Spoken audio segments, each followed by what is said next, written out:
ന്യായാധിപന്മാർ 20-ാം അധ്യായം 36 മുതൽ 42 വരെ തിരുവചനങ്ങൾ. ബറക്കുമോർ. ഇങ്ങനെ ബെന്യാമീന്യർ തങ്ങൾ തോറ്റു എന്ന് കണ്ടു. എന്നാൽ ഇസ്രായേല്യർ ഗിബെയക്കരികെ ആക്കിയിരുന്ന ഒളിപ്പോരുകാരെ വിശ്വസിച്ചിരുന്നതുകൊണ്ട് ബെന്യാമീന്യർക്ക് സ്ഥലം കൊടുത്തു. ഉടനെ പതിയിരിപ്പുകാർ ഗിബെയയിൽ പാഞ്ഞു കയറി. പതിയിരിപ്പുകാർ നീളെ നടന്നു പട്ടണത്തെ ആകെ വാളിൻ്റെ വായ്ത്തലയാൽ സംഹരിച്ചു കളഞ്ഞു. പട്ടണത്തിൽ നിന്ന് അടയാളമായിട്ട് ഒരു വലിയ പുക പൊങ്ങുമാറാക്കണമെന്ന് ഇസ്രായേല്യർ പതിയിരിപ്പുകാരുമായി ഏർപ്പാട് ചെയ്തിരുന്നു. ഇസ്രായേല്യർ പിൻവാങ്ങിയപ്പോൾ ബെന്യാമീന്യർ ഇസ്രായേല്യരെ വെട്ടിത്തുടങ്ങി. ഏകദേശം 30 പേരെ കൊന്നു.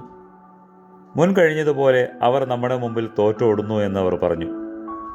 എന്നാൽ പട്ടണത്തിൽ നിന്ന് അടയാളം ഒരു വലിയ പുകത്തൂണായി പൊങ്ങിത്തുടങ്ങിയപ്പോൾ ബെന്യാമീന്യർ പിന്നോട്ടു നോക്കി.